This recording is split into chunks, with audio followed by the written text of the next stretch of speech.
Barbie! I told you to wait in the dream house. Boys, avenge me! Avenge me! Avengers! Bazinga. Scruffy-looking nerf herders. Ethan Hunt contacted you? I am good, Rooster. I'm very good. So you are Yoi's a trainer who trains. Gonzo the Great will ride this baby again. Hello, and welcome to episode 101 of the Real Serious Podcast. We're doing Avatar Fire and Ash today. We got some trailers to talk about. It is the last episode of 2025. Who would have thunk it? And we're ending it on a great one. Talking about Avatar Fire and Ash and some awesome trailers to lead us into 2026. But it's just Jack and I for now. Charles will join us in a little bit. So Jack, hey man. Dude, I'm so pumped to be back on like this holiday time off era where I can actually watch movies. And you know what the funny thing is? I was looking at what I vlogged this week and what you vlogged this week. I was just about to bring that up. We are like We're in sync. Yeah. I don't know what it We're is. in stride right now. I mean, not to say these are the most niche Christmas movies, but we're like, very rarely I feel like are we all same like order back to back. Yeah. Just insane stuff. Yeah. I mean, it was also, for those who don't follow us on Letterboxd, first of all, shameless plug. What are you doing? Link in the bio, as well as like and subscribe and all the things above. We'll get into what we watched later, but it was the first time I ever saw It's a Wonderful Life, and I have many a thoughts. Most of them very positive. But I really, really enjoyed it. I mean, I had to after watching the electric KJ Apa trailer. We'll also touch on it a little bit. And let me tell you, I saw a tweet this week that was like, I really hope he gets stuck with the voice in the same way Austin Butler did after Elvis. That'd be the greatest thing of all time. That'd be so funny. Riverdale reunion, and he's just like, oh, by golly. It would be special. So, yeah, we got some good trailers to talk about. But, man, Avatar. Do you want to get into it? I'm ready. Let's hop into it. All right. Avatar Fire and Ash 2025. James Cameron, one of the most anticipated movies of the year, definitely for me. I think for all of us. A little synopsis here. In the wake of the devastating war, the RDA and the loss of their eldest son, Jake Sully, and Jake, I love great name, and the Neytiri face a new threat on Pandora, the Ash people, a violent and power-hungry Na'vi tribe led by the ruthless Varang. Jake's family must fight for their survival in the future Pandora in a conflict that pushes them to their emotional and physical limits. Avatar 3, baby. Jack, what did you think? I think we got to go, just a review first. We'll give a rating, and then we got to get full into spoilers because I have a lot of spoiler thoughts on this one. Yeah. So the non-spoiler thoughts of it all. I mean, you're going for the visuals. I don't know what else. Like, obviously, at this point, if you've really connected with the characters, you would go for that as well. But I feel like most people, the visual spectacle is what you have associated the Avatar movies with. A great score. And these visuals are just so good. From beginning to end. There's in particular a couple scenes where I'm like my jaw was just on the floor. I don't know. I don't want to say I was disappointed by the movie. Whoa. But I think where I hold The Way of Water, I think I'm like The Way of Water is like up there. I adore The Way of Water, and I think that's a movie where when I watched it, I liked it. And it's gotten to where as time has gone by, the more I think about it, I'm like, man, I need to rewatch The Way of Water. And it was just like a movie that's kind of stuck with me. As to where I'm not sure Avatar Fire and Ash had that same level of impact for me. That's not fair. To say that I didn't like this movie. I think, again, if you're bought into the Avatar of it all, I think you're going to go see this movie anyway. I don't think someone saying that they were a little slightly underwhelmed is going to like make or break you going to see this movie. But for me personally, I think the third movie, I think it was a tad bit repetitive. And I'm like, I think maybe we need to go a different route. That is a very fair 1,000% assessment. I've seen a lot of people in a very similar camp to you. Yeah, but not to say I dislike this movie, or I think there's some really great moments in this movie, but I think as a whole, as a 3-hour just massive action and adventure movie, I think there wasn't as much in the 3 hours there wasn't enough in the 3 hours that I would have liked there to have been, specifically about certain characters, or maybe going into the backstory or confrontation or conversations between characters. But I think the visual storytelling did uphold it enough for me to still have a good time with this movie. Yeah, no, that's very, very fair. Jake Sully, Jake Sully, the GOAT. Machine Gun, by the way. I just think you give this guy. I don't think that's a spoiler at all. No, he can make thunder. But giving this man the thunder, oh my gosh! Like maybe like top 5 character of all time with a machine gun. Yeah, no, he's kind of him.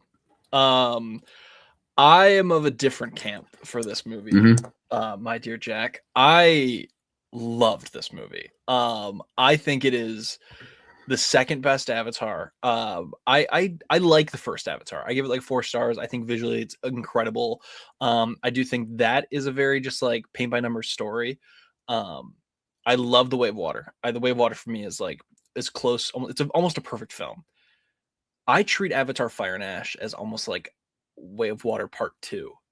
And I think for me, it works really well in that aspect. Like I love the Ash people. Like I think this entire story works well. I really like kind of the breakdown and this awkward but wonderful kind of back and forth co-parenting with Spider that everything is going on between Jake and Quaritch. I think that what Neytiri is kind of going through on an emotional level works really well here. I think everything with Kiri actually is like pretty interesting. I really like this. I think Loak is like a great character. I really like these movies. I would watch like 100 more of these. Like no joke. I think they're really well done. I think the thing that I really like about this one is it decides to take itself a little bit more seriously. I think the first Avatar is like environmentalism, but like, hey, like, you know, let's be good. And the second one is like, we can do it again, but now with water. And this one's like just a bit more dark of a story. And I think that works really well. I think this might be, is it crazy to say that Quaritch is one of the best villains ever put on screen? Is that a crazy thing to say? I think he's good. I don't know if he's at the level that I don't think I'm at that level yet, but I think he's a really good villain. Fair. I think he's a really good villain. That's fair. I think he is a incredible villain. I do think that Varang, awesome villain in this. Yeah, I agree. She is. Listen, I get where Quaritch was coming from. Like my man, it's so great because it's almost the inverse of the Jake Sully story. Like after like Jake repeatedly is like, you open your eyes, you'll get it, you'll start to get it. Like he almost does, but in the opposite way that Jake Sully wanted them to, because like in a sense, Varang is his Neytiri. Like they're so mirrored on these two paths that are so similar. And I really like that. So is George Lucas, obviously it rhymes. I do think from like a visual standpoint, this thing is incredible. I do love also, and I like that James Cameron just doesn't explain a lot of stuff. Like he's just like, this is how it is. He's like, it looks cool. Like the gravity well, that's like all like, he's just like, yeah, this happens. And everyone's just like, yep, for sure. This is how it goes. I really like all that. I really love what a lot of this movie is saying. I do think this movie has a lot of things going on in it. I think it's a little overstuffed when it comes to storylines. It leaves some stuff behind. I think, especially kind of the Neytiri faith of it all, but I think it does come back around and wraps itself up in a nice little bow. I really very am interested to see kind of where Sigourney Weaver as Kiri kind of goes. I do see a 70-year-old woman pretending to be 14 a lot in this, but I don't know, like there's something about it that I just kind of like buy in immediately to it, and it's okay. I only notice it in moments. Man, I really like these Avatar movies. Like as someone who kind of likes the first Avatar, like the last two have really like bought me in. I'm a Pandora head. Like I'm here for the Na'vi. Like that when that guy tries to break Jake Sully out. Sorry, spoilers, but we're like 20 minutes into this. I'm on that guy's side. Like that guy just gets Yeah. it. The thing I saw people too hating on was Spider quite a bit. I think Spider's a pretty interesting character. And I liked what they did with him in this movie.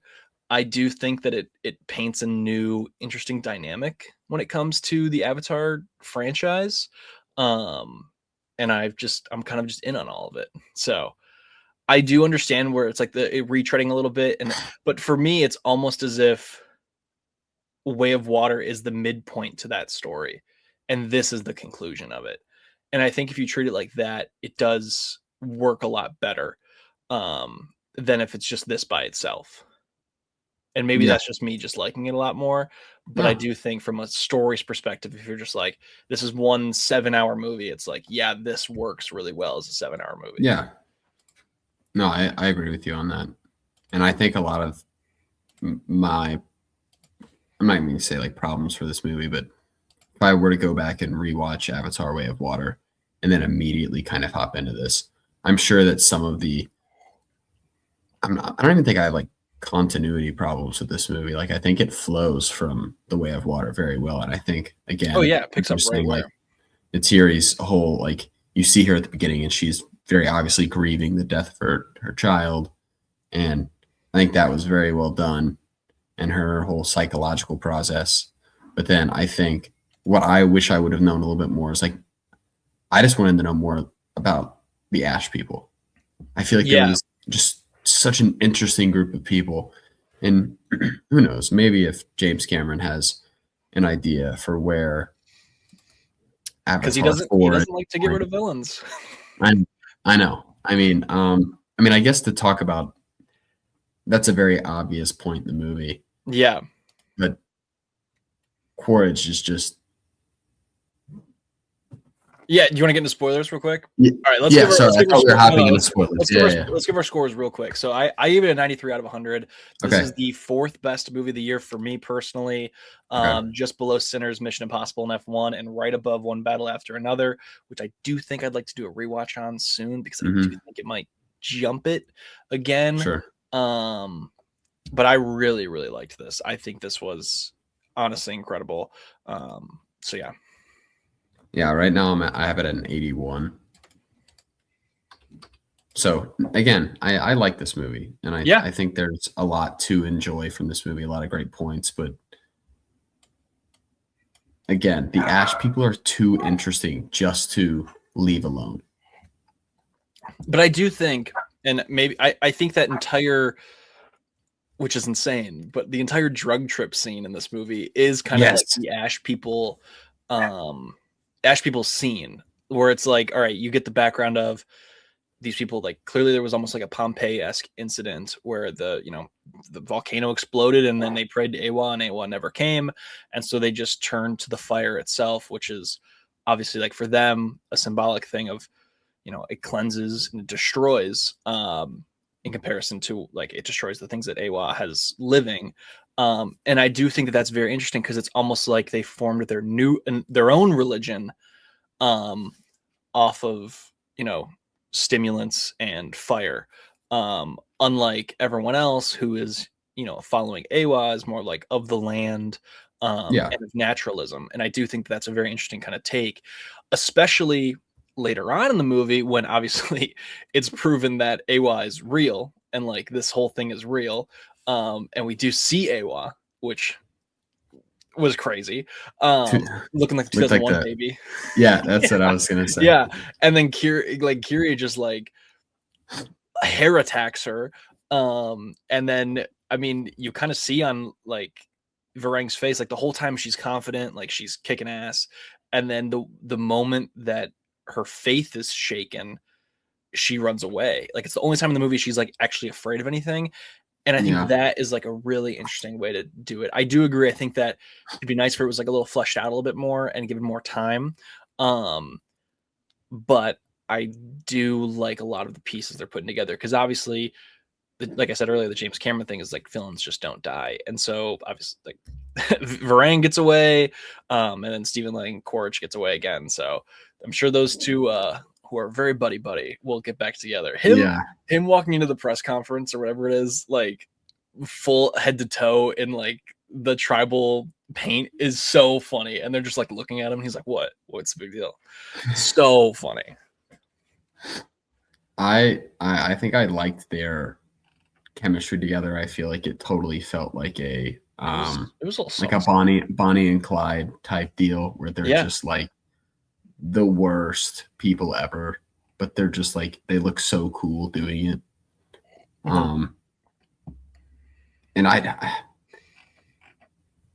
like the Navi, and I especially like Jake Sully, but I feel like there's a point in here where Jake Sully is just continually just like the worst. Oh, see, I like Jake. Like, to me, it's so funny that you only get a good performance out of Sam Worthington if it's in these movies. Like, not to say that like Jake Sully as a person is bad. It's just like you can tell he's trying to balance the mix of like being like a warrior and a father at the same time, and he is just having a tough go at it. He is, and to me, I like that a lot, especially the conversation he has with Neytiri about her hatred of the Sky People. I think that is one of the better scenes of this movie, where Jake like kind of baits her into being like, "You're ashamed of your own children," and she's like, "Yeah, I am." And I think that that's like a very interesting, like just a way to go about it, because like you understand from both perspectives, because like obviously the Sky People like took everything from Neytiri, but then she's in love with Jake, like they have this family together, and then like Jake is the one fighting hardest for it, and at the end of the day, like even though he isn't like he looks like a Na'vi, like he's still like a human. And so it's like you hate the people that did this to you for sure, but like the same people that did this to you is Jake. And like I really liked that whole scene. Yeah, I like that scene as well. That was a good one. I like the scene where you have Spider, and they're about to take Spider out back and take care of him. Just look at the flowers. And he's like, Dad, no. And I was like, do you love me? I was like, that was a tough one. And I don't know. For me, I thought there's no way that he kills him. But it works. I know. And Cameron, there's like the scene where he sticks the knife through, and you're like, did he do it? And you're like, did he? Yeah. I think they did take out some people here, like towards the back end of the battle. They definitely, even Neytiri getting the spear through the shoulder at the beginning of the movie. Yeah, I think it's good.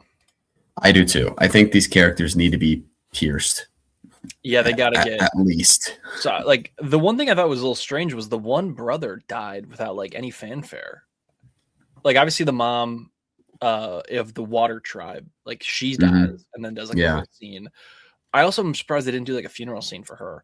But then the brother dies, and he didn't feel like anything, which was, but I guess that when they go to this, to the spirit realm, they pulled a Titanic. They did pull a Titanic. He's got some cards and he plays them well. I really liked all of that. Me too. I also loved the Spider gets, like the opponent, like he gets this. I like that actually works for me, just because I don't super care about the logic of it at all. Like it just doesn't matter. It doesn't matter to me, which I think is so great, because I'm sure in 20 years we'll have a Star Wars-esque people about this franchise where it's like, actually this shouldn't have happened because midichlorians are not in the Force, and it's like I just don't care right now because it's cool and like the vibes are immaculate. And so I'm very excited that this, like, that doesn't happen, because I really liked it. I don't know, like I liked what they did with Spider, and the fact that humans can breathe on the planet, or Spider is an example that humans can, given certain If they do like that, additives, you know, that the that thing in ritual. you, yeah. Yeah. And I was thinking, I was like, all right, I guess it doesn't make sense that that's like, how would you be able to replicate that if you're Mhm. humans? But then I remembered, I mean, they thought it was impossible to replicate putting the mind of a person in an avatar, but like they do that. That's how Quaritch and his buddies are back. Yeah. So Yeah, I just never felt like Spider, even when he got captured. I just didn't feel like there was a threat that they were actually going to capitalize on the fact that a human being was like, I don't know. To me, that didn't feel as like, do you not think as they were gonna do it? do what? Like do you not feel like that's like a thread that's going to come back later of like humans having the ability to breathe? I think it could. I think it could. I think also going into this movie, I'm like, all right, James Cameron is like, look, if this is the end, this is the end. Yeah, I agree. So in my mind, I'm like also like, all right, let's tie things kind of with a bow. Or I just didn't feel like Spider, there was as much of a threat in my mind, or it didn't feel at times that they were actually going to, while they were running tests on him and certain things. Like, come on, he got out using someone's dog tags out of the room. I'm like, this is like your ticket to like taking over the planet, and you let this dude break out with like with some dog tags. I don't know. Not that I was like hating on that. I was just like, come on, like this is your treasure here. This is No, precious. Sure. And I think it's let him just that they're idiots. Yeah. I did. How did you feel about the humans? I felt that they're the same as they've always been since the first movie. Like they're just kind of dumb. I really haven't felt like since the first movie they've been a threat. And I really don't think that without Quaritch they're not a threat. Like the Avatar, I guess the Na'vi are just like too strong to like really have them become a threat. I mean, you see it in this movie, like the Na'vi are kicking their butt, and then the moment the Ash people come in, then it becomes a challenge. Like until then, it's pretty easy. I do think that we should move past the humans a little bit when it comes to the villains in this. Like I really think that maybe you have the villain, like the humans become a very supporting role in the fourth one. And then maybe you just have it be kind of a war of two different factions, with like the fire people and then, you know, Quaritch and his friends. But I do think I did actually really like though the scene where they get Jake Sully and then it becomes like a political theater, and you have Quaritch, who's also a Na'vi, like toting his Na'vi girlfriend, and like that's okay because like they're perceived as the good guys, but like this other guy who is a human is a Na'vi, is bad. And I think that was just a very interesting dynamic. And like also that she was like, oh, cameras are flashing, I don't even know what a camera is, I know to pose. And I was like, that is just very funny. But yeah, no, they feel very useless to me. I did like they brought back the guy from the first one who really wanted unobtainium. I did like that. And they brought back the other guy, like his two nerdy buddies from the first one, who are like the scientists. Are we talking about that are working with Jake? Yeah, they're like Jake's friends. Yeah, they I know. Brought back those two guys, like the guy from Dodgeball. Yeah. They brought back the Dodgeball guy to be like, yeah, you're also in this. Yeah, I like that because it shows like they're still using the technology, and I kind of forgot that was neat. Still around. Yeah, I don't know. I mean, especially because I hadn't seen Way of Water in a while, but I was like, I forgot that they had humans that had like joined their cause. Yeah, that were also non-Na'vi and were still living in like that cave area. Yeah, because I forgot that like when they left their people were still there.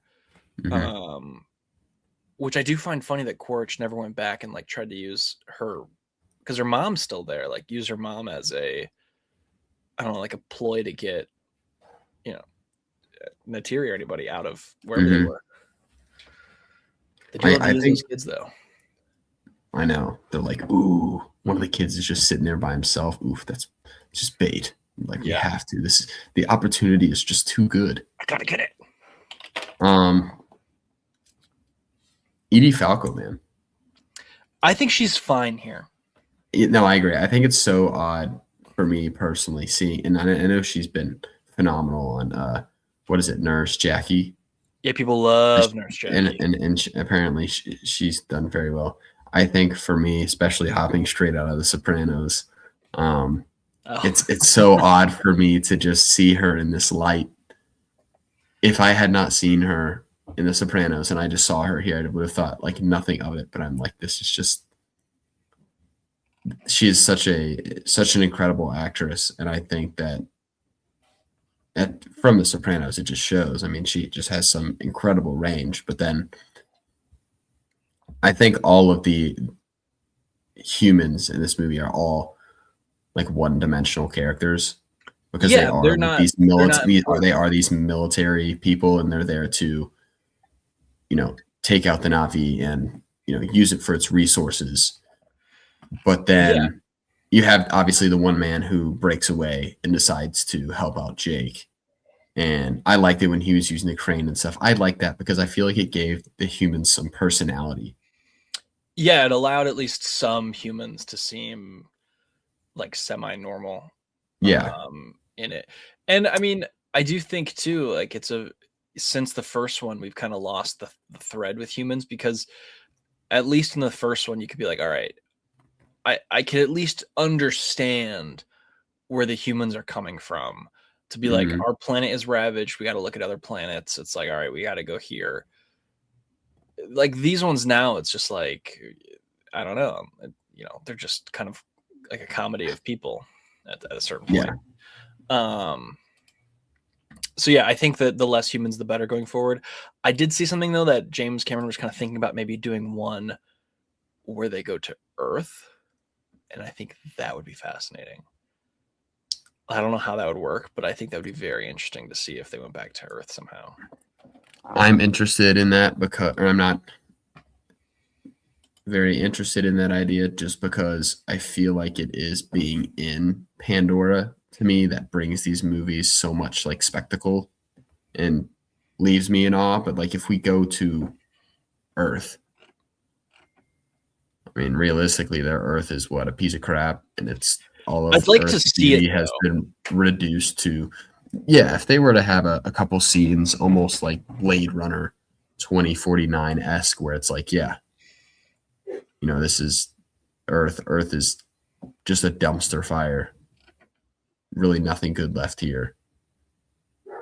And I'd be fine with that, but certainly I would not like a full movie dedicated to them going there, and again, I haven't seen Tron, but it feels like some of the complaints I saw from people who had seen Tron, they said Tron is this beautiful, incredibly fascinating place, and every time that you're in this world, it's so incredible, and then you take that and you're like, all right, let's put them in the real world, and you're like, it's still cool, but why not just stay there? Yeah, I guess my thought with it would be, I think it'd be more interesting from the aspect of, I assume that obviously the Earth is really bad, where it's like they gotta leave, but it doesn't super feel that they're like evacuating Earth. It more so feels like they're just setting up kind of like an outpost where they're like, sending back the whale brain goo to make money. So like from that aspect, it's almost a more interesting story, because clearly less of like a refugee tale where it's like these people are fleeing a planet that's actively dying, and it's instead almost like a resource thing where, and maybe that's a deliberate choice by Cameron to put you more on the side of the Na'vi, because I guess if you went the opposite way and it was like the Earth is dying and these people have nowhere else to go, and this is a great place for them to end up, like, and they're trying, that doesn't really make a good victim story for the human. Like that makes it too good of a victim story for the humans.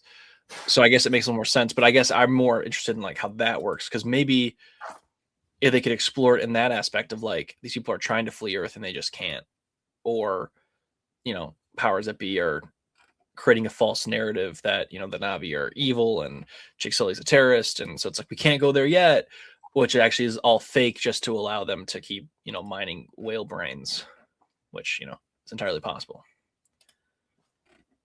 I don't know. And for me, obviously we have the whale, or like the whale that had been like eyes had been taken out. Yeah. Several spears. I think for me, I don't know what it is. I feel like that hit, or it didn't hit. It impacted me less emotionally than I thought it would have. I think especially after how I feel like I was impacted in the Way of Water when that was happening. Yeah. I felt a lot more like you're watching the movie and I'm like, dang, like that upsets me. That puts me like, yeah, Jake, like take down these people. Let's go. And in this one, I'm kind of like, all right, we already know this is going on. And I was like, I don't really know if I need to see this again. Yeah, it'll be like, it's almost like let the humans conflict move out of the way so we can get the more interesting Quaritch and exactly people conflict. Yeah. And I just feel like every time the humans were on screen, I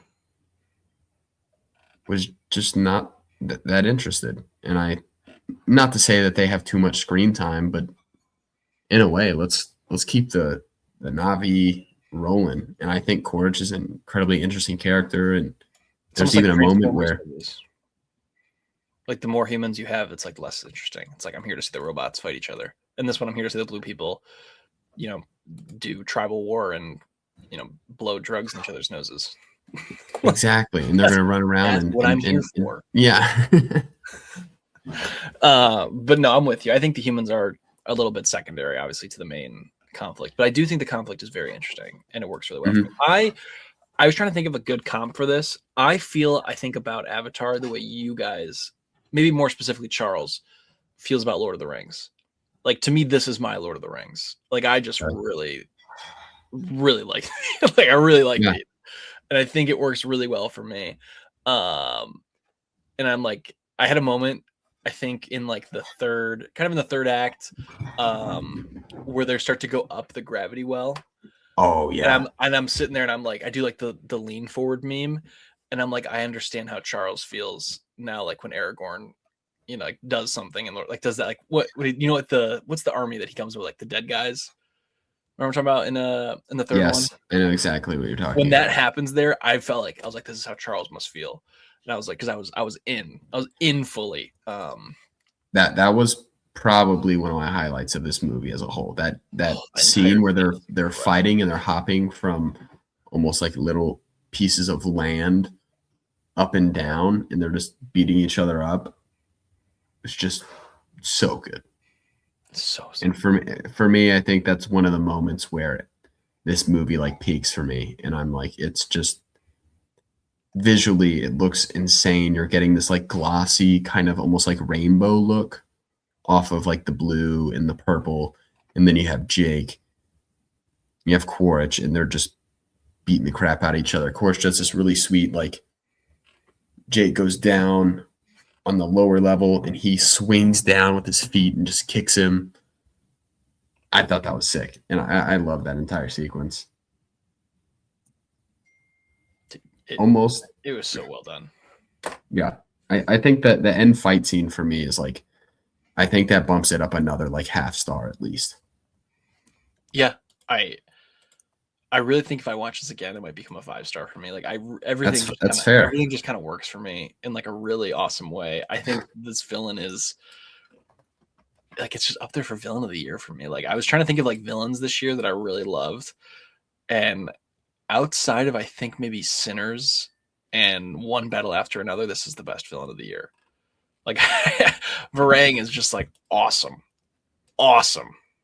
Not gonna throw your boy Lex in there?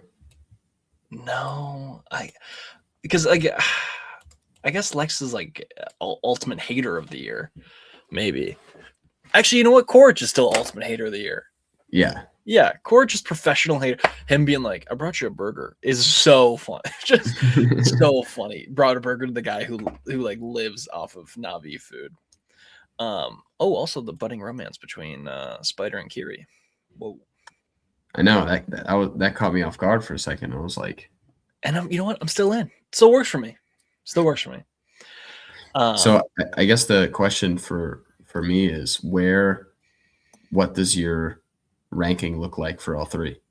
I got Way of Water, Fire and Ash, Avatar. Okay. That's the first one. But you know what? No, I'm gonna stick with that. Okay. I feel good about that. I feel like my But rankings AWA would not want us to rank. She wants us all to live in harmony. So I feel like when I look at mine, obviously look on Letterboxd, my rankings are going to be different. But I feel like I have Way of Water, and then I have the first one, and then I have this one. fair. I don't know. I think that's very fair. Because to me, I feel like the first one and the second one can stand alone as like stories by themselves. I do think that this one needs if this one without Way of Water does not work. No, I agree. And I think Way of Water, you could jump in and be like, I kind of get what's happening. So maybe I just need to rewatch Way of Water again, and I really see if I that want changes how I I want to feel. do a double one day and just do a double feature of the whole thing, and I think All 9 hours. Not even, and like skip the first one and just go into 2 and 3. I think that Yeah. would really just work well. It's like a true back to back. Mhm. I'm very interested to see when 4 comes out, because I think 4 comes supposed to come out in 2029. If they do another time jump and maybe like Spider's older and they're all older, I think that could work. That could work real well. Okay. So yeah. Anything else on Avatar? End of the year on a banger. Eye candy. Oh man, it looks so Yummy. Good. It looks so good. Looks so good. Their eyes. Every time I would look, their massive eyes would be on screen. I just had the best time ever. Yeah, it was like just looking like Natiri's eyes are so green, and they get like so big. I just like it's so good. It's like the trip that they go on, and at the point, like her that's being me. Like, her being like, I could use you as a slave for my pleasure, and he's like, that'd be fun for an afternoon, but it's so funny, so funny. They were so casual. I love it. He's awesome. He's one of the best. All right, yeah. So that's Avatar. And then now we're gonna cut it to ourselves to give us a little holiday cheer for Secret Santa. All right, Secret Santa time. Who got who? Very excited. Did not Super piece secret. together. It was Good very people. not secret. I really thought it'd be secret. All right, the order that I have on my screen is Charles, Jack, then myself. Do you want to just go in that order? All right, Let's do it. Drum roll for Chucky. This is great podcasting, by the way. Really bad at reacting to it, essentially. Drum roll. Little ASMR. Shout out Abe Dog. Oh, dude. He Some froze past mid lives. opening. Past Lives and The Good, the Bad, and the Ugly 4K. This is sick. Thank you. He froze mid open. So in full honesty, Santa had no idea. Oh, I'm here. Santa had no. Sorry, I thought you went out for a second. No, Santa had no idea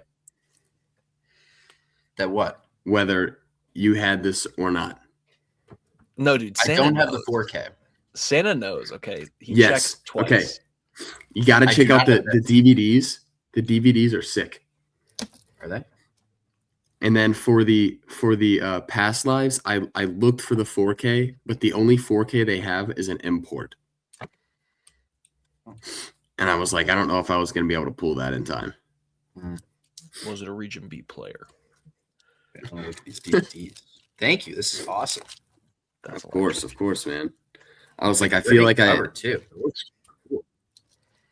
I reached out to Jenna for some guidance. I was like, if he's getting things for Christmas, or the hard thing is because we're adults, it's like we can just buy them for ourselves if we want to, you know? Yeah. And it's like Yeah. when you were getting the before trilogy, or like the before sunset, Yeah. all that stuff, I was like kind of in my mind, and then I was just like, you bought it. And I'm like, Jenna's like, he thought about getting that. And I was like, yeah, I think he bought it. That rocks.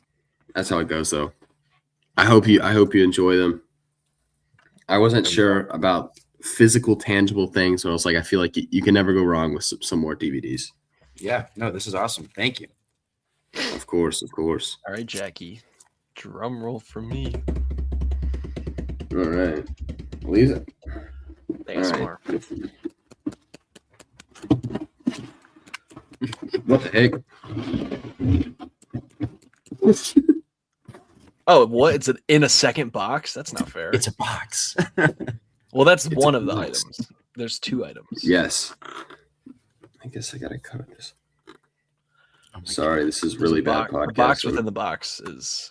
This is great podcasting, by the way. So Hey, we'll it's do okay. audio It's okay. description. It's Jack Secret is Santa. Jack is now using scissors to cut the secondary box that was inside the initial box. He's struggling quite a bit. Yes. Oh, he's Also, now I guess I opening- didn't really announce. Oh, He's now opening. Yep. Oh, this is awesome. Yep. For the wall. We needed This is some gonna be background perfect on the decorations. wall. Now, Maybe I'm pretty put sure some it is chalk. true chalks. You can. Yeah. that's awesome. Yeah. Maybe put the pod at the top. What we're and then reviewing. maybe like every week updating it is a bit much, but this is awesome. Thank you, man. Yeah. That was the This is- secondary gift. The initial gift is actually you opened it in the proper order. Good job without any description. I figured one felt heavy, and I was just like, I feel like I should open No, this that's a up good second. call. The heavy thing was the secondary call. All right. Shout out Amazon, by the way. Dude, They, Dude, Amazon, I ordered it, got there the next day. Yeah, my Canadian guy. Shout out Jeff. oh, Yeah. I was very worried you owned this, to be honest. I do not own this. Yes. Whoa. Wait, what is Dude. that? So, okay, selfishly, I ordered myself one as well. It's been in the background of the last 4 episodes, and no one's noticed it. But What is it? It's been a little tease. So Josh Brolin had like a film camera on the set of Dune, and so him and then Deakins like took photos the entire time. So it's like a bunch of like stills from like of That's them behind the great. scenes, and it's like them writing mean- about the experience of Dune. You mean Monsignor Wicks? Yeah, Monsignor Wicks, random This dad is from awesome. Weapons. Good stuff. This is a great pull, man. Dude, Thank you. I looked through it for like an hour and a half the other day. It's like a very cool Dude. book to look through. I'm so Yeah, I'll pumped. get- I'm gonna add this. I can Dude, stack this Chuck- with my Chuck's about to Oppenheimer. order I'm sorry my gifts were so basic, Charlie. Dude, what? I'm so glad none of us got. I was very worried one of us would. It is definitely awesome. Now, just from like shared mindset. No, I know. I that's exactly why I reached out to Jen. I'm like, I swear if I buy him something he already has, or either way. Hunter's about to be real bummed with his gift. What? It's from Canada. He's gonna be real Oh, bummed. dude. Real serious. Hell yeah! How do I make a keychain out of this? Hang on, I gotta get out of plastic. Can't see. Little Lego demo Gorgon. Hell yeah! I could put him in my big Demogorgon. Dude. Whoa. Dude. That is electric.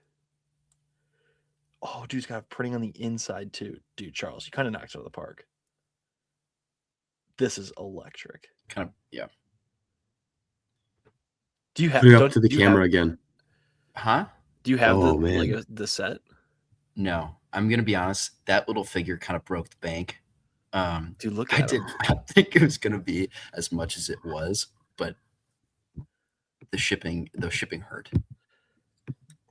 Dude, he looks sick. I was actually worried you were gonna get the set, and then you were just gonna have 2 Oh, demigods. dude, I was thinking about it, and then I saw that price tag, and I was like, nope, we're not gonna do that. Yeah, so I'm glad you didn't get the set because I think that's one of the best parts of the set. That little figure. Yeah, this thing is sweet.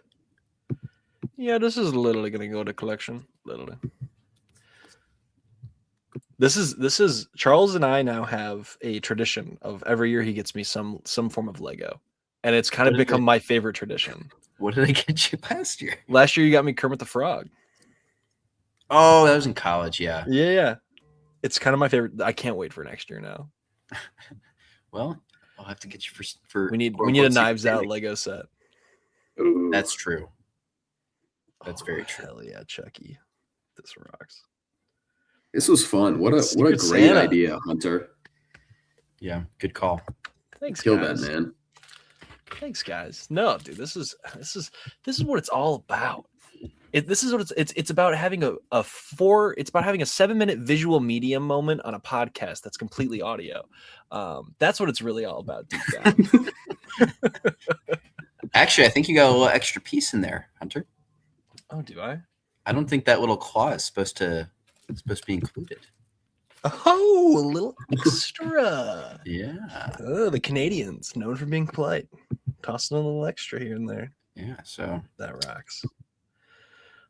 When No, go ahead. when Charlie said that it was an import, I immediately assumed it was like a steelbook. I was thinking Steelbook also. Okay. For some reason, also my mind went to Russia. I was like, it's from Russia, and I couldn't figure out why. I immediately thought Russia. Which like Demogorgons. yeah, Demogorgon. Yeah, I guess so. Maybe I was just was I contacted through the Upside Down? Who knows? Yeah, dude, I'm gonna be playing with this literally for the next 5 hours.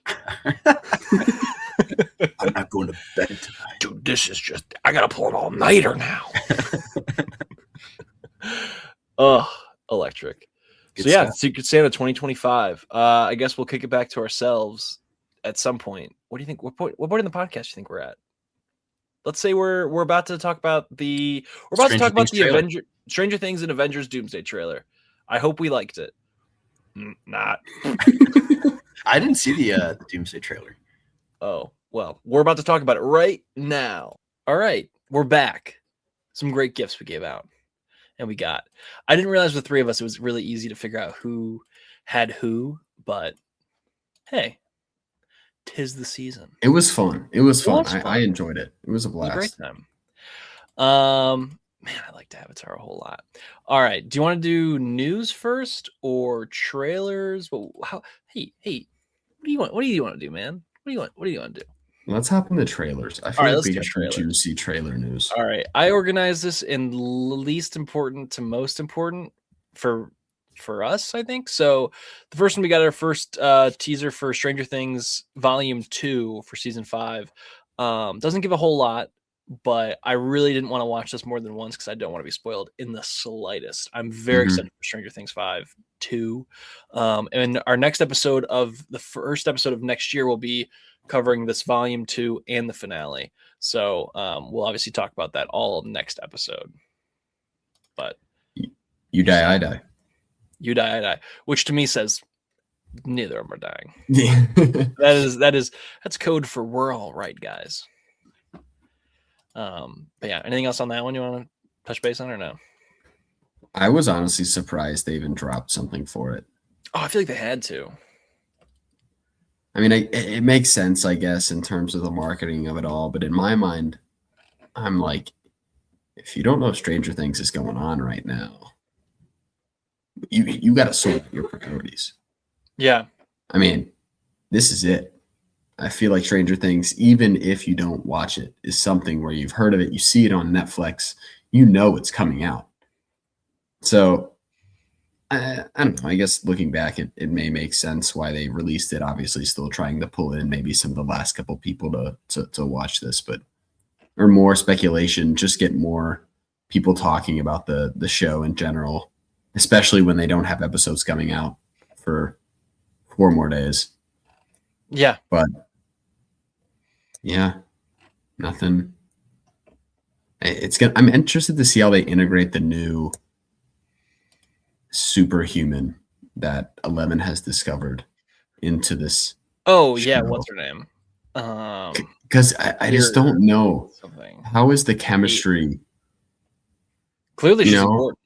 Clearly, I know she's very important, and I feel like when we've gotten new characters in the past, Sadie Sink's character, I feel like she just flowed with the rest of the show. Max was just perfect. Robin, fantastic. So I'm very interested to see if this is truly just a power character they're tossing at us, and they're like, oh, there's no chemistry here, but for the sake of the fight, she's going to work. Or if this is going to be a character that people are going to be like, oh, I love this character. I'm so glad they added her. If it's going to be like an Eddie type deal where they're just such likable characters. So I'm very interested to see, will that be the same case with this character, given they have, 5 or 6 episodes to go? Yeah. I don't know. You have anything else? No, nothing else for that one. Next up is Normal, a new Bob Odenkirk action movie coming to theaters early next year. We're just gonna get on. Him and Jason Statham are just like shaking hands. Like, see you January, February, or March every year for an action movie that no one's ever heard of or will ever think of again. Which kind of rocks. I can't lie. I thought the trailer looked so perfectly fine that I'm like in. I'm just in. They need to do a crossover movie together. Because I feel like Bob Odenkirk and Jason Statham, they meet up and they go on this journey and they just kick butt. And then Bob Odenkirk can get a ton of the fans from Jason Statham. I mean, these guys are basically making equivalent movies right now. Yeah, they're just like, I was watching that trailer and I'm like, you could swap in Jason Statham for that, and it's probably going to make like $20 million more. Yeah. Oh, what could work? Like Jason Statham is like a contractor, and then Odenkirk is, what could Odenkirk be? Odenkirk's like his accountant. Ooh. And then, like, I don't know. They figure out that they're building a place for the mafia. Yes. They figure out he figures out through his forensic accounting. Wait, this is the accountant. We got to pick something else for him. What could he be? He's his crane operator. All right. Yep. He's his crane operator. And because he's high up in the sky, he sees the mafia using one of their places as, I don't know, a den of mafia stuff. And they both have to go after him. That could work well. I think it's funny that we thought the exact same thing when we were watching this trailer. Yeah, I was like, Statham is like smiling right now. He's like, I found my match. Yeah, those two are forever gonna be fighting each other for $80 million at the box office. No, this looked very fine in a great way. I'm excited for it. Next up is one of the most shocking trailers I've ever seen, and that is Jimmy, coming out November 6th. Just under a year away, with KJ Apa starring as Jimmy Stewart. Oh my God. Why? I don't, and it's funny because Caitlin and I have talked about this, but the voice itself, I'm not like, it sounds like him. Oh, see, I don't think it sounds a whole lot like him. And then him sitting across from Rob Riggle doing it. I know. I think there's some casting choices here. Where I'm like, am I supposed to laugh? Yeah. Like you have Rob Riggle here, and whenever I think of Rob Riggle, I think of him in 21 Jump Street. I think of him, selling the drugs to all the high schoolers. Like that's like in my mind, that is Rob Riggle. Yeah, I just want to serve the nation. I know, and I don't think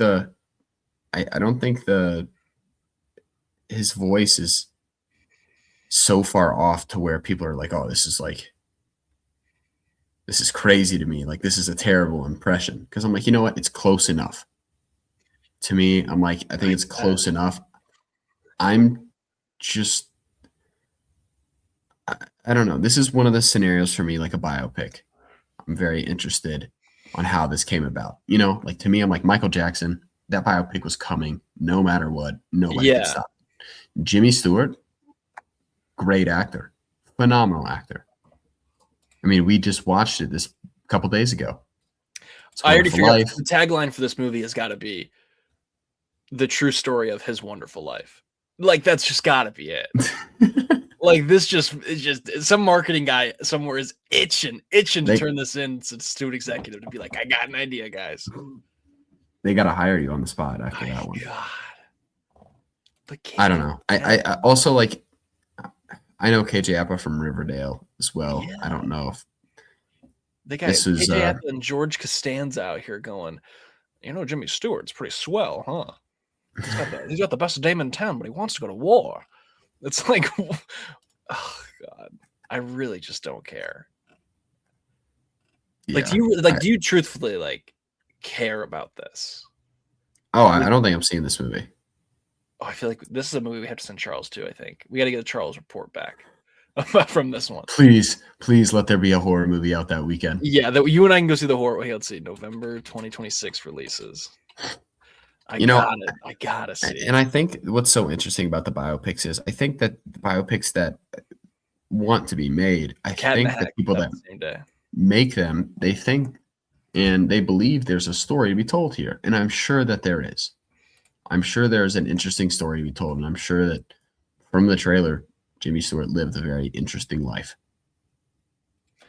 Yeah. But I think to say, hey, let's make a hour and a half, 2 hour biopic on it, that's a lot for anybody. And I think that's why the biopic genre as a whole, people are kind of getting tired with it. I also think it'd be more interesting if this was a documentary. Like a documentary about Jim, like I don't know. I'm with you, but I do think that sometimes when you do like a biopic about like Elvis or Michael Jackson, like those are people who are like almost larger than life, where their lives go to the theatrical. Where Jimmy like is really Jimmy Stewart like a theatrical life? Like I get he went to war and stuff, but I don't know. Maybe. I guess we'll have to find out. We'll have to find out. We're really gonna eat our words when Oscar winner KJ Appa walks across the stage in March 2027. We're gonna. I hope so, man. We're gonna feel silly right now. It's gonna be him. They're gonna pan in the crowd, and George Costanza and Rob Riggle are gonna be clapping, and we're gonna feel real silly. And they're gonna cut over to Shooter McGavin, who also is in this movie. Man. All right. Anything else on Jimmy? The Jimmy Neutron biopic? No. Oh, also why are you releasing a trailer this early for that? Crazy. They want people talking, man. Maybe they got time to change some things. They're right.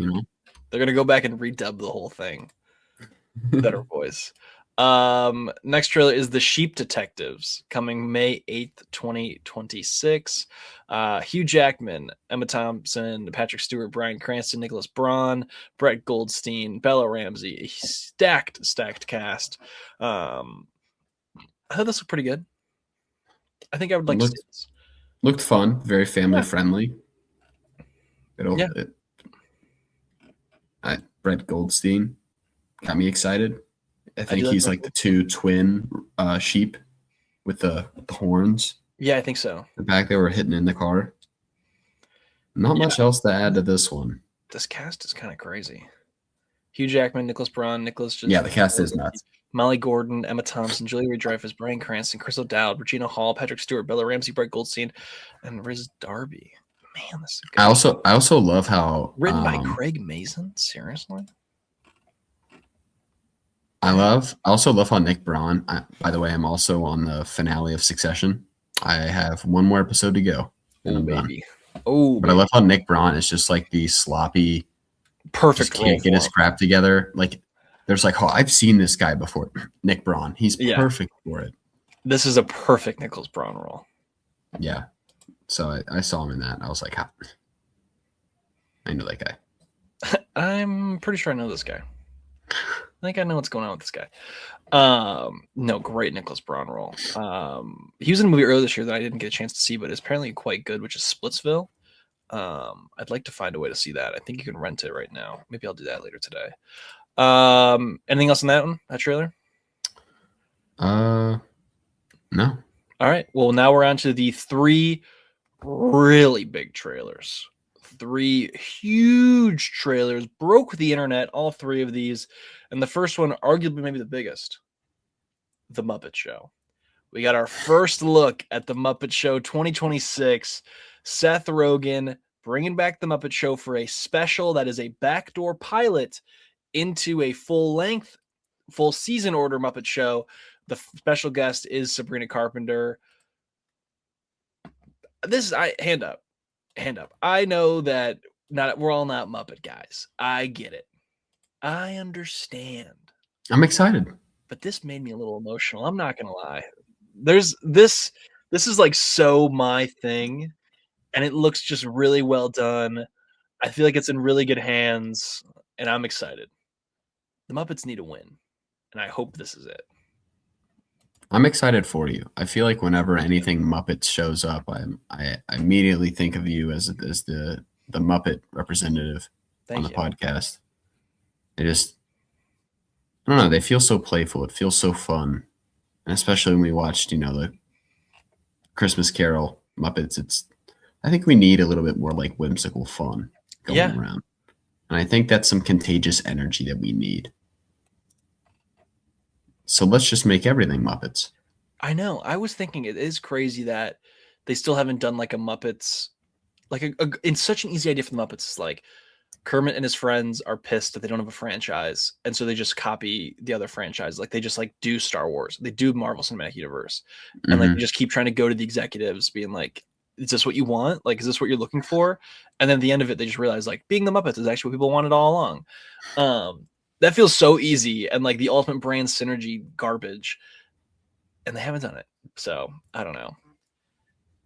So I really hope the Muppet Show comes back. I think it'd be fun to have like guest stars go on and be like, this week's episode is the Muppet Show. It's David Cornsweet, and then they just do like a whole Superman bit. I think that'd be like great. It's almost like it immediately makes me think of the bits they've done with like Sesame Street, having like when Andrew Garfield went on. Yeah. For like that little clip, incredible. I mean, that was just that clip continues to come up on my page, and not only is that an entertaining like bit of media, it's an emotional piece of media, and the fact that you can't have something that's informative, emotional with puppets, I don't think that should be or feel so distant as I feel like in the past it's been something that people were quite used to. So I'm all for it. I hope that this train keeps going and you get all the Muppet shows that you desire. Yeah. Well, thank you. I appreciate it.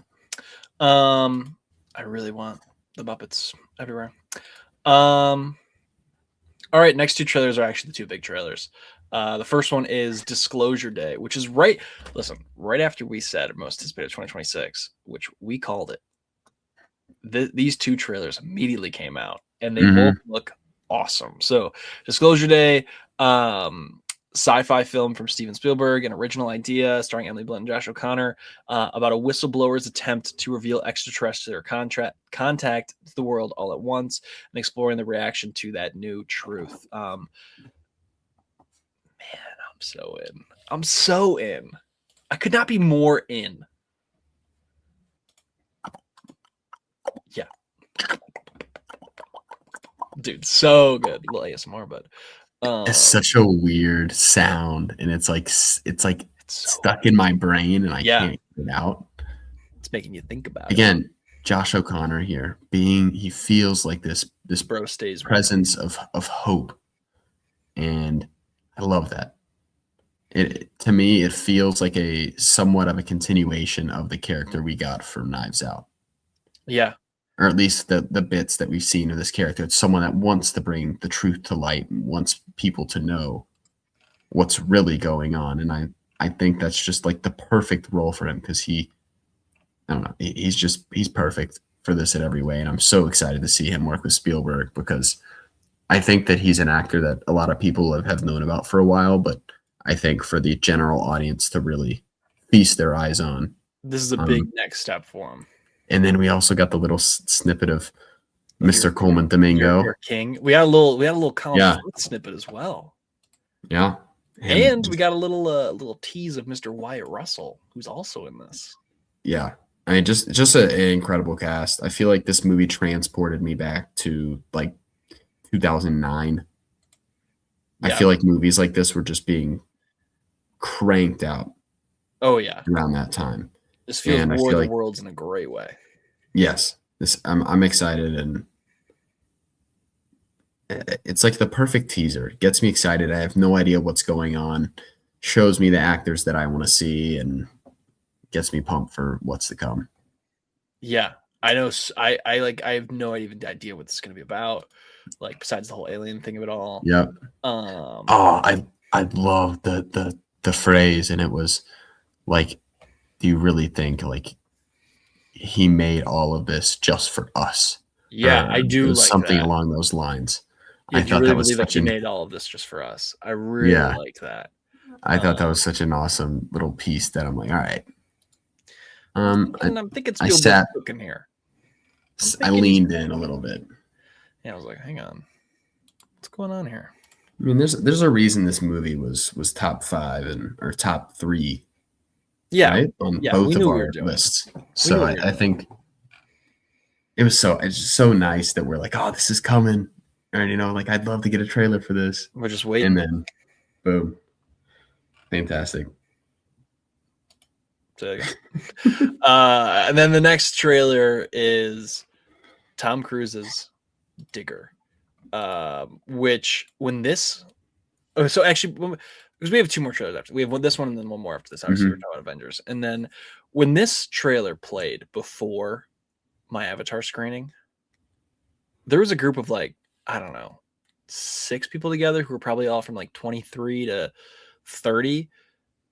And there were 2 trailers that got a reaction out of them. It was this and Avengers. And I think this might have got a bigger reaction of just like, what is this? And I was like, yeah, you guys don't know Cruise like I know Cruise, because this is so up his alley. I loved this trailer. Shows so little, but also sells you so much. The fact that it's marketed right away as a comedy is awesome. I'm like, oh man, dude, great call by us. Great call by us having it in our top 10. Just his physical presence in this trailer, I was like, he's gonna have a blast with this movie. You know, he's been itching to do something that isn't just Mission Impossible or Top Gun. We just haven't seen him in a movie that's outside of the franchises for so long. It's been 8 years. I mean, the fact that since I started really getting into movies, I have not gone to the movie theaters and seen Tom Cruise in an original role, aside from, an original role. And after watching, so much of his filmography, I'm like, this is something to be so excited about. Oh yeah. And I comedy like how of catastrophic proportions. It's so awesome. It feels like there's a lot of prosthetics going on too from The Shadow. Oh, dude, yeah, you got the little balding Tom Cruise look. It looks like they put a nose on him. It looks like they. No, I think that's just the Cruise nose. Because when he turns sideways, like we actually have it in our little. Yeah, I see it. That is such the Cruise profile. Like it's insane. Okay. Like, that's just like, I think it's such a distinct profile that he has. I do find it really interesting. Like it seems, obviously now seeing it seems a little oil based in the plot in some way. It looks like he's on an oil rig. It obviously is called Digger, like you dig for oil. So I wonder what that kind of plays into it there. But a comedy in IMAX, directed by Inarritu, starring Cruise. Like, come on. What like? This is gluttony to the most utmost degree.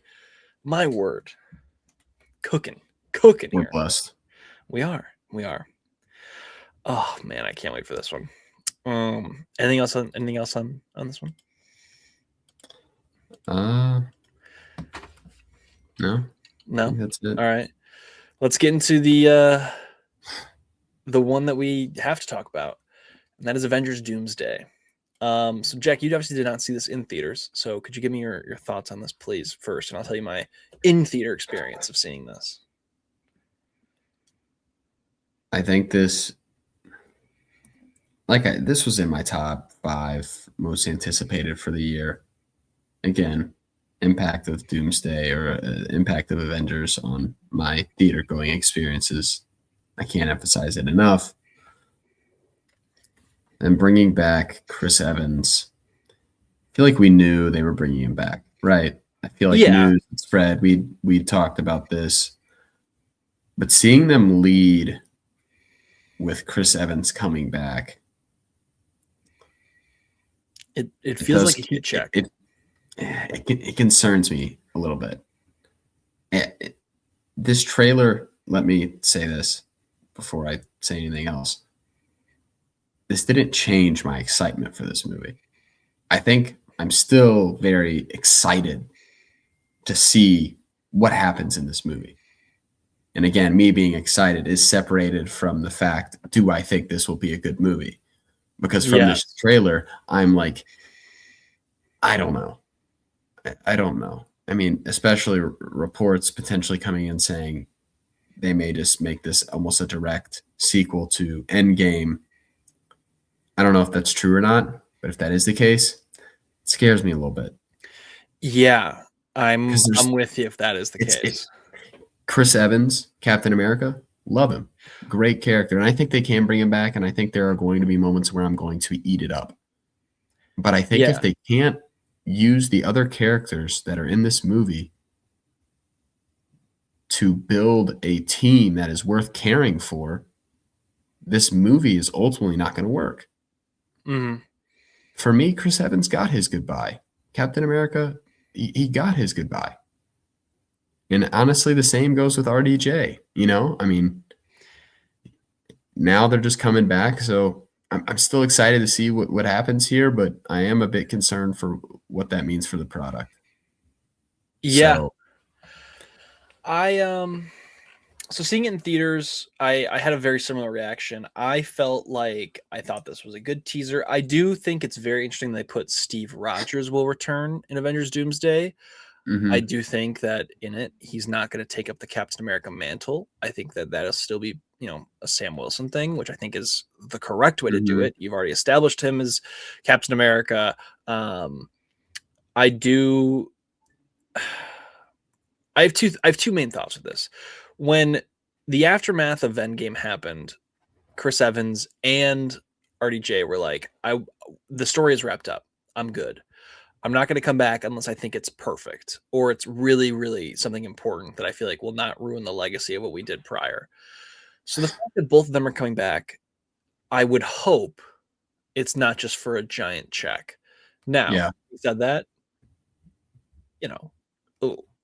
let's be honest. It might be. It might just be a giant check. And I don't blame them. I don't blame them for that. Yeah, I entirely agree. But I do think the pieces are here to do something good and to salvage the clear missteps Marvel has made post Endgame, which is so funny that we say this all the time because I do think post Endgame, they've done some of their best and most interesting projects. Like we both love No Way Home. I think Shang-Chi is really strong. I really like Doctor Strange 2. Like I think Loki is an awesome series. I just think that the management level of it all, No Way Home is a great example. I just think the management level of it all is just poor, to say the least. Like the way they're managing these and churning them out and focusing on that's the biggest problem in my opinion. So yeah, I'm excited for this. I do think that the 4 teaser release schedule is very interesting. I do wonder if maybe like the Monday following is when they'll release it. So like maybe tomorrow we might get it, or I guess when you're listening to this today, we might get it, and then we'll kind of be able to talk about it and go along. But I don't know that. I will say, I saw a lot of people on Twitter saying there was no reaction to Avengers when it came out in front of Avatar. I saw Avatar on a Friday night, not a Thursday night. The preview screenings I do feel are more cinephile people and people who are more into film in general. I feel like Fridays is more general audience. My audience did get a little pop for this. The people around me were like, no way, really? Like he's coming back? So I do think people who are not like us and online and a part of the conversation, I think are interested in this. The other thing I think is a bonus for the MCU is I don't feel like a whole lot of people knew what was happening in Secret Invasion, really cared what was happening in the other movies. And if the moment Steve Rogers and Tony Stark show their faces, it's like, oh, the Avengers are back. Let's go see it. like I do think there's a bonus to that aspect because the general audience, people around me, seem to really like this trailer, and we're excited about it. So I think it could be a win from a general audience perspective, but we'll have to, I guess, wait and see. Yeah. And like you're saying, this Shang-Chi, I mean, I don't think we can emphasize how much and how fresh that movie felt coming out of the post-Endgame era for Marvel. I just think how they've managed that character. I mean, holy cow, that movie came out 4 years ago. Yeah. And not a single hint has been dropped about him doing something else aside from just an abundance of what if seasons. Like, and I just feel like it's such a waste of a character. And again, Steve Rogers coming back, exciting. But it makes me think about these characters they've built up, and are we just going to run it back again and say, all right, Thor and Captain America are going to be boys again and run it up? Kind of feels like that. Like, let's run it back. And am I gonna enjoy this? Yeah, probably. I'll be there and eat all the slop. Exactly. Yeah. I don't know. Again, what's that do for Spider-Man? I mean, what does that mean for his ability to play such a massive? I don't think he's in this. I don't believe that he's in this outside of maybe the ending. Everything that I'm seeing, I think it's very strange when they did the whole chairs thing last year. Obviously, Chris Evans is in this teaser, and he was not in that chairs montage last year. But I do think it's a little strange that you wouldn't pull the Tom Holland card if you don't have the card to play. But we'll have to, I guess, see. But I really don't think that he's in this. I don't know. And again, I would love to see him in this movie. Yeah, I think that and especially when it's going to come off the heels of 5 months later after his solo movie, so because that comes out in the summer. Excited for that, but yeah, which that trailer should be coming out soon. Anything else on Doomsday? I have one more trailer thing to touch on, and then there's 2 pieces of news, and we can do what we've been watching, and then wrap her up. No, that's it. We can talk about MCU stuff forever. But... Yeah. No, 1,000%. Which I will say, when we do get a full release trailer or like a Spider-Man trailer, we'll obviously talk more about. The thing that I want to touch that really just the avatar of it all. Okay, so I had tickets for IMAX 3D opening night. And then I watched an interview with James Cameron where he said the number one way to watch this movie is in Dolby 3D. I geared it to Dolby, watch it in Dolby 3D. So I canceled my IMAX tickets and did it in Dolby 3D. The thing that annoys me is the Odyssey preview, which is a 5-minute long preview of the Odyssey, is only in the IMAX showings. So I did not get to see the Odyssey preview, which I think is bull, but whatever. They didn't do any Odyssey trailer before this. Like, so now you've all these formats fighting each other, and it's like, I get it, but also it's like, I want to see the 5-minute preview, and I don't want to see it on Twitter the next day. Like, that's so lame in comparison. So every time I see it, I click away. But I just don't. It's so annoying.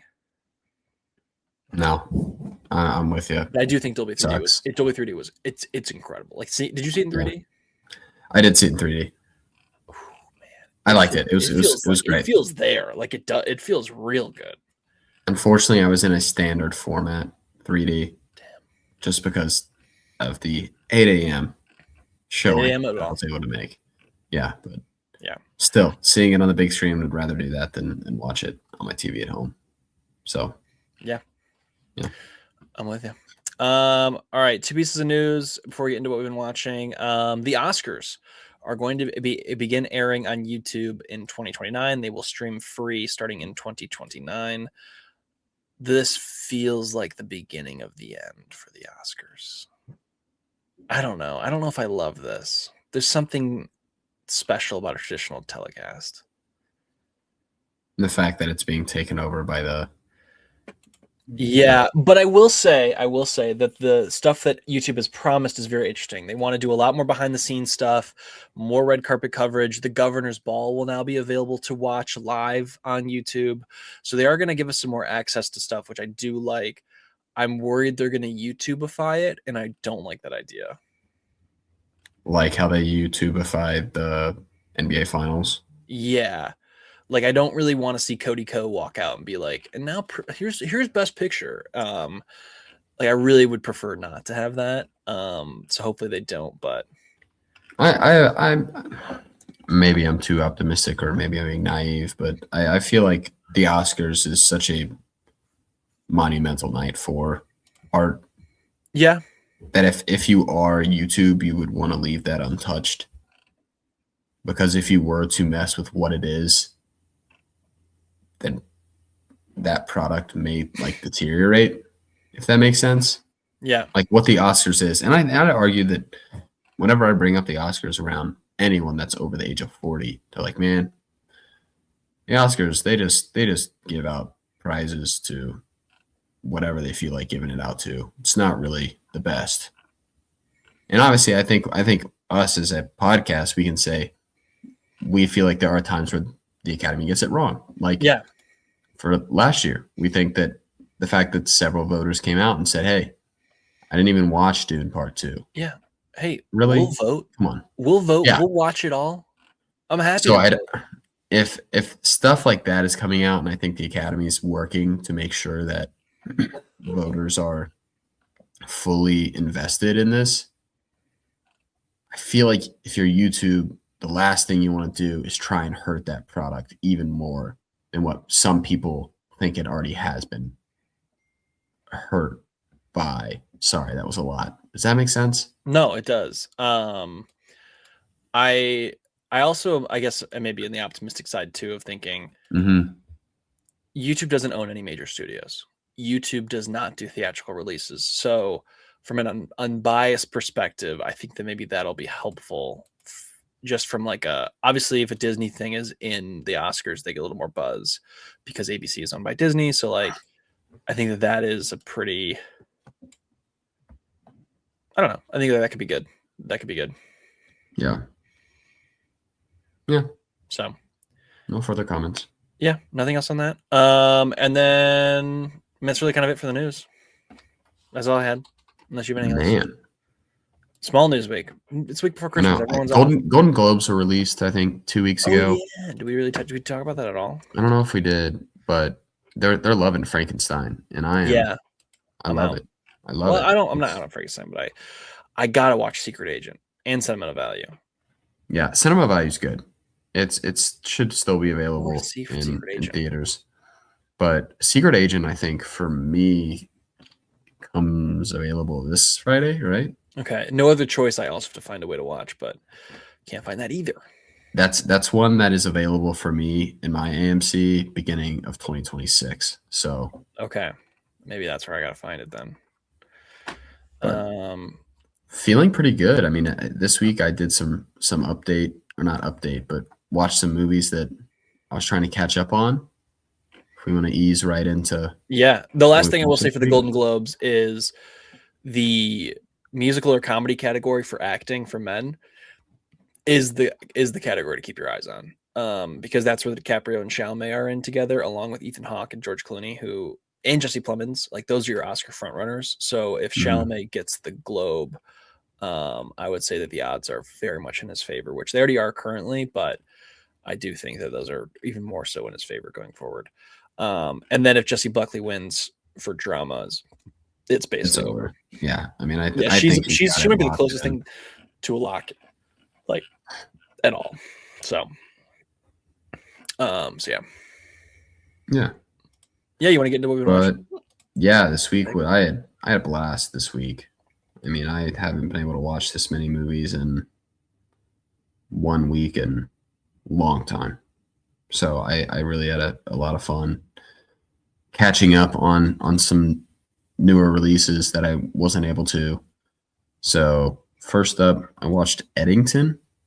Oh, HBO Max.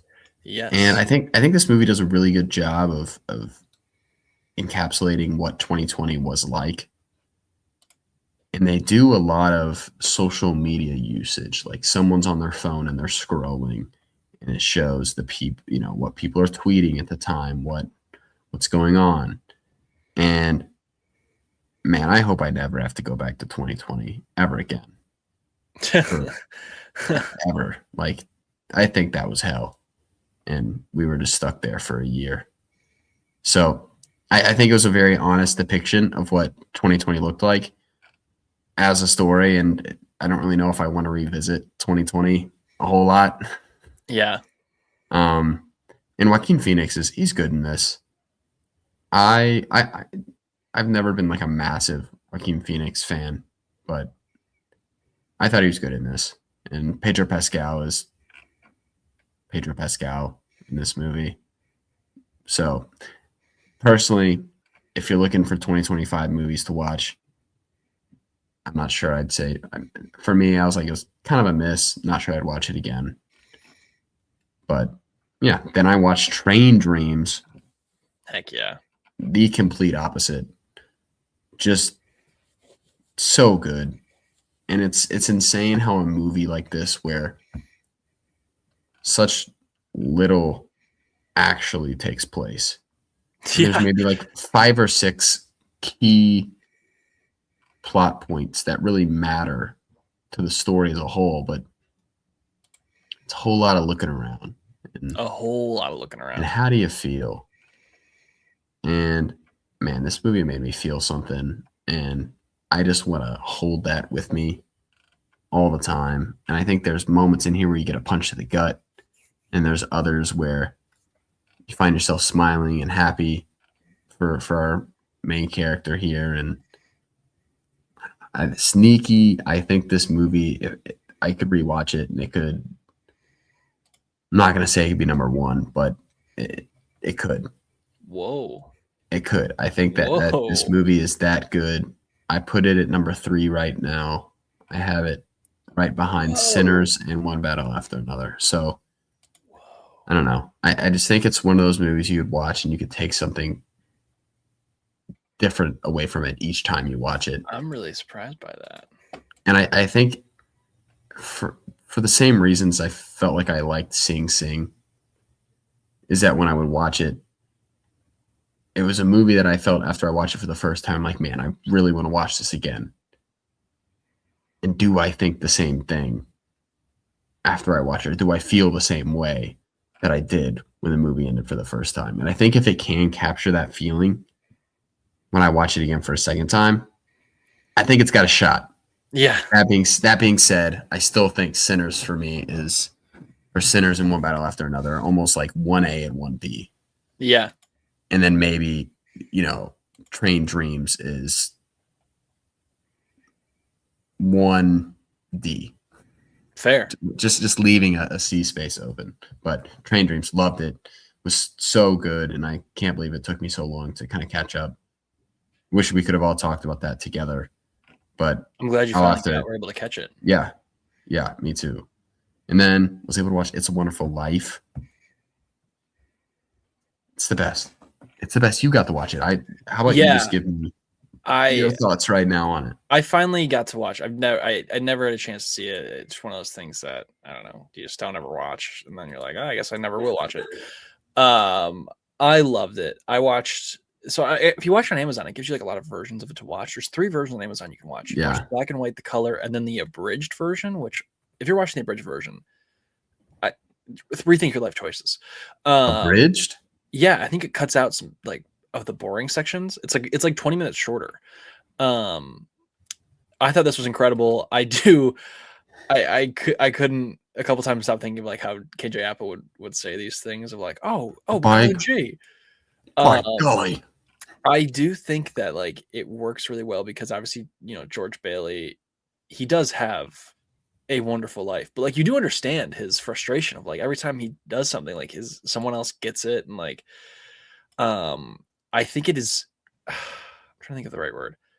I almost applaud it for waiting so long to get into like the plot of it all, I guess you could say. Like it really is set up for like an hour and 50 minutes, and then it's like 20 minutes of the movie. and I really think that works well. Listen, James, I'm gonna call you Jimmy. Jimmy, you got Donna Reed at home, and you're like, I think I'm gonna kill myself. You fool! You fool! You are by golly, he's the richest man in town. I think I texted you guys, like, it is so funny. It's like, buddy, yeah. You got boy, I got the sweetest dame around. Yeah, pal, you do. I really loved this. I think this is going to be on my annual rewatch list. I would love to catch this in the theater somehow. I don't know when or how, if it's even possible, but I would love to find a way to see this in the theater, because I really would like to see it like that. So here I'm looking right now, the abridged version, with condensed editing, but okay, so the abridged version is 1 hour and 46 minutes, and the full movie is 2 hours and it cuts 30 minutes out. 30. What do they take out? It makes me want to watch it just to be like, what do they believe is non-essential to the story? Let's see here. Let me Google it. Okay. The abridged version cuts out the entire Pottersville sequence. Hang on, what? I feel like that's important. It cuts out the entirety of the Pottersville sequence where he sees it like he never existed. It just jumps from him meeting the angel to him realizing he shouldn't kill himself and goes home. Yeah. What? That's crazy. That's like the worst part to cut. If you're going to cut anything, I guess cut like, I don't know, in the beginning when he's like a 40-year-old, clearly a 4-year-old as a teenager. I did love the small town America of it all, of like him dropping his brother off when he's like in his mid-20s and everyone's like, George, it's you, George. By golly, by gee, it's you, dear boy. At like this high school dance, and all the teachers are like, oh, it's Georgie boy. I did really like that. I also did love that like everyone would like call each other's like, oh, how'd you know I was coming over? Did my mother ring? It's just like, it's so great. And then you have the fact that her mom is trying to set her up with the other guy, and it's just like, oh, no. What was his name? What did his buddy call him? Whatever his buddy. What was it like? I will say, if I have to hear one more hee haw, like, yeah, that's what it was. Hee haw. That's what it was. I did not stop that right now. I did not care about it. Yeah, that movie's just the every best. time a bell rings, an angel gets his wings. That's right, dear. Wow. I'm KJ Appa, and that's right. I really loved It's a Wonderful Life, though. I do really. I think I'm gonna watch it again. I'm glad next year. It's funny because when I was watching it, I was like, man, I don't know if one of us hadn't watched it, but it's like you're watching one of the movies, and it's like, man, I can't believe this is one of those movies all of us don't have like rated at a 5-star. And then as soon as you watched it and rated it, I was like, oh, well, that's easy. Yeah. And then I immediately threw it into the list, but it's crazy. We're now up to, I think, 13 movies that we've all given. I can't believe that. A 5-star. Really incredible. Can you? I feel like. Is there a way like share lists? How do we? Yeah, I can share it with y'all. Can we make like a shared list on Letterboxd though? Yeah, I can probably share it with you all, and then you guys can make edits to it. Cool. Yeah, I can figure that out after we hop off. But all right, cool. It was crazy. It was really fun to add that, and then a really cool physical media moment here. So we were with Caitlin's grandpa, and we were like figuring out what we want to do for the night. And Caitlin's talking to him, and he's like, "Yeah, let's order some pizza and watch It's Wonderful Life." And I'm like, "This guy's talking my language. I mean, this sounds like a good night." And we're sitting by the TV, and he's got like the DVD player and the VHS. He pulls out a VHS of It's a Wonderful Life, and it's the 50th or 45th anniversary VHS tape. Oh, yeah. And I'm like, this is about to get awesome. I'm thinking we are in the presence of greatness. And no, I was just like, come on. The physical copy of the VHS tape, It's Wonderful Life, like it did, and we had like the fire going. It felt so cozy. That's just a movie too, where I just have such great memories watching that with family members who have so much love for that movie. So being able to watch it with her family was it was a great experience. And I do think that it also is crazy to show you how old that movie is. That 45th anniversary released in 1991. Yeah. Like that shows you how old it is. Insane. Really just well done overall. But yeah. Yeah. So glad you were able to get to it. But after that, I then watched National Lampoon's Christmas Vacation. It's a blast. Really don't know what else to say about that time. The scene at the mall always gets me. It's can't see the line, can you, Russ? No, Dad. Russ is a very underrated character in that movie. He's got some good moments. And then you gotta love the neighbors. Those movies need Beverly D'Angelo to work, though. I think that she is truly the unsung hero of that. Is that the daughter? No, that's the wife. His wife. Okay. Yeah. She puts up with all of his shenanigans, all of his crap. Yeah. But yeah, I mean that's all I had. I know you had some similar ones. Yeah, I had some similar ones. I'm in full Christmas mode, so I watched Pitch Perfect. Or I'm sorry, that was last week. kind of a Christmas mode.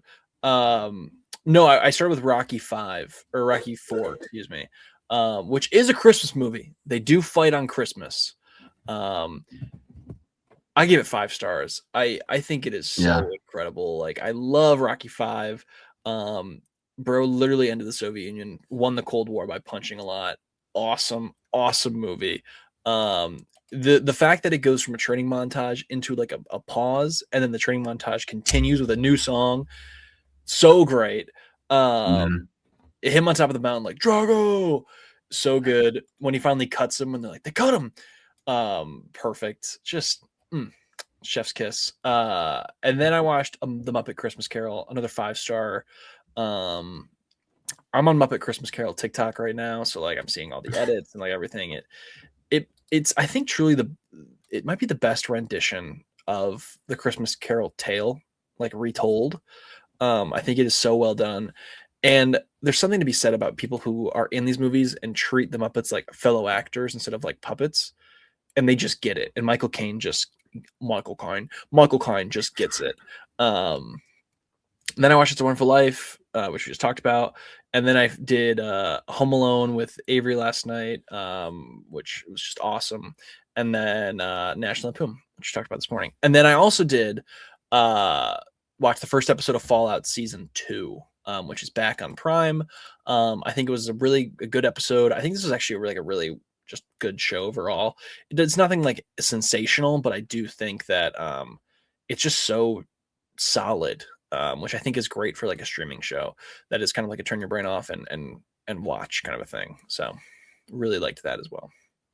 I'm interested. Are you a Home Alone 1 or a Home Alone 2 guy? I'm a Home Alone 1 guy. Oh, hang on. I think Home Alone 1 is better, but I think the vibes in 2 are pretty immaculate. I do love their house, though. I love their house. And the fact that the house is such a small character in the second one, obviously, makes sense. But yeah, I do love their house. So, yeah. Fair enough. Yeah. I missed one on my watch list. Literally what I just finished watching. I watched Eurovision, the Will Ferrell and Rachel McAdams movie with my parents. That's like a movie me and my brother watched some random Saturday. We just had nothing going on. And we're like, you know what? We like Will Ferrell. Let's turn it on and see what's going on. And first, like 25% or like quarter away into this movie, we're like, man, this kind of sucks. And we just keep watching. Halfway through, we're like, man, this is pretty funny. And then 75% way through, we're like, this is awesome. Yeah. By the end, we're like, man, that is a 2-hour movie that probably should be 90 minutes, but it's a blast. So we finally showed it to my parents, and Will Ferrell is just so goofy here. He tries to do some like European accent almost, but then at points he just doesn't use it at all. And he just is like, no, I'm good. The music here, though, the music is pretty electric. It might be I don't know Will if you. Ferrell's only good role in the last like 10 years. I think what has. I liked your no, actually I did not like. I really kind of hated your Cordially Invited. Barbie, I think he's the most replaceable person in that cast and arguably the worst part of that movie. Spirited, he's fine. I do like that movie to a good extent, but I do think he's fine in that. I think Eurovision is the best thing he's done since. Oh my god, I'm scrolling his filmography and it's just yikes. Will Ferrell, yikes. Maybe since the Lego Movie, it's the best thing he's done. Hey, you know what? The fact that Will Ferrell still has a pull is God, his run in the early 2000s is just so good. I like him in the Daddy's Home movies. I feel like he's such a I don't know. Not to say that those are cinematic works of art, but when I watched them, I had a good time with those movies. And no, that's fair. I think that he plays like this perfect little husband who is incredibly insecure, and the big bad dad comes home and he's like, oh crap. Let me give you this run he had real quick. Mm-hmm. So I'm just gonna do like big movies he was in. Like if he did a small role, I'm not gonna count it. But Austin Powers, Zoolander, Old School, Elf, Anchorman, Kicking and Screaming, Bewitched, Wedding Crashers, Curious George, Talladega Nights, Stranger Than Fiction, Blades of Glory, Semi-Pro, Step Brothers, and then Land of the Lost was horrible. And then the other guys, so he followed it up with a win. Mm-hmm. What a run for like 5 years. Looks like Megamind was right after that. Yeah, Megamind was in 2010. So, wow, in 2010 he gave us the other guys in Megamind. Good for him. I don't know. To me, it's like Will Ferrell will always be this iconic figure, and it was unfortunate that I don't think we liked your Cordially Invited.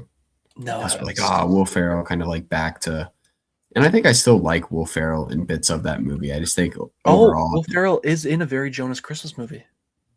All right, well, I take it back, guys. Take it back.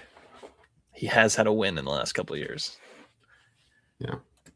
But I love that movie. Funny enough, the Double Trouble, the song that they sing, there's like a mix of it that I really like. And that was in my top 10 most listened to songs for 2025. Oh, really? Yeah, it's so good. Double Trouble. I think there's like a radio mix or something. So good. Look it up. Listen to it. If you've seen the movie. If you haven't seen the movie, just bop to it. It's a blast. Yeah. Just give it a little bop. All right, I can do that.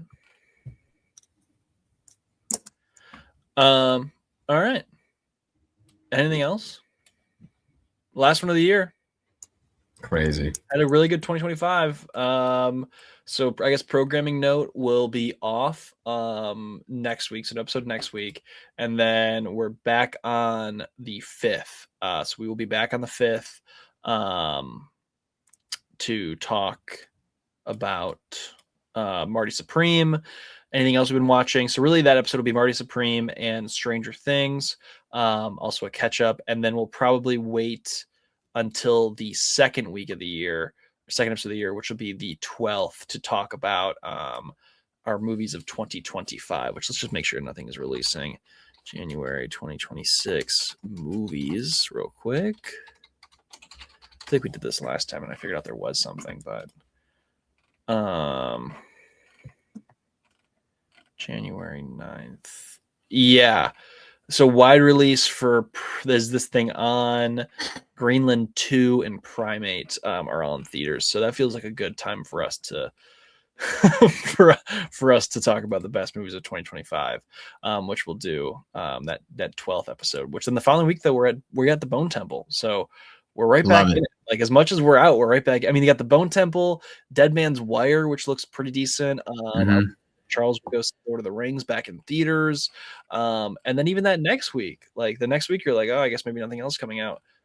Got Chris Pratt, got Mercy, and the Testament of Anne Lee goes wide. So Might catch those, and then the end of January, Wonder Man comes out, and then January, Send Help, the Dylan O'Brien, Rachel McAdams, Sam Raimi movie, looks pretty good. Like I'm kind of in on that movie. Like the more I see that trailer, the more I'm like, oh, this looks kind of awesome. Seems like we got a full plate. Seems like we're right back in it. Right back. 2026 is going to be busy. I did get the popcorn pass. Did you do the popcorn pass? I did as well. I did as well. I've already used it once, so I'm like, yes, I just gotta 5 more times and I'm good. Same. I did realize that you can't do it order ahead. You have to do it in person, which I think is silly.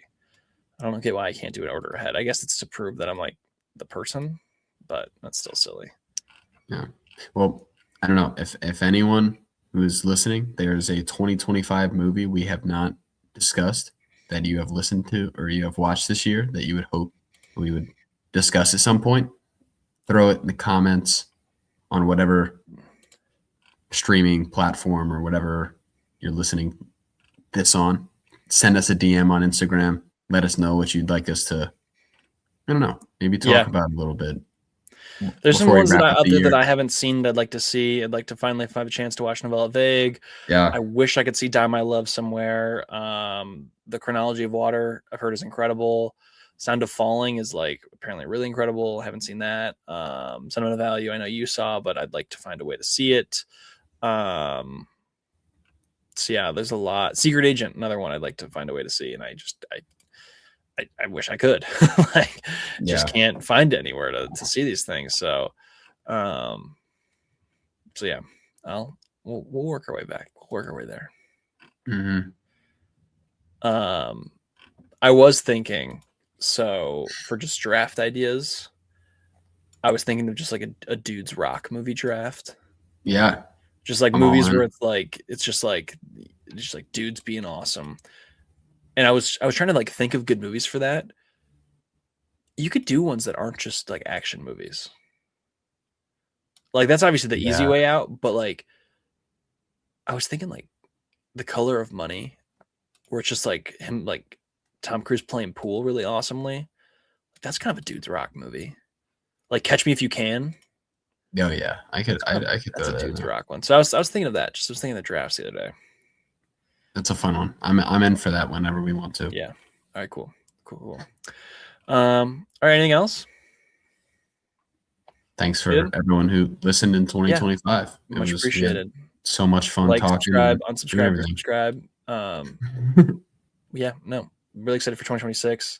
It's gonna be a good year. We're gonna get back on the TikTok grind and all that. So. Oh yeah. Yeah. All right, everybody. Peace. See you next year.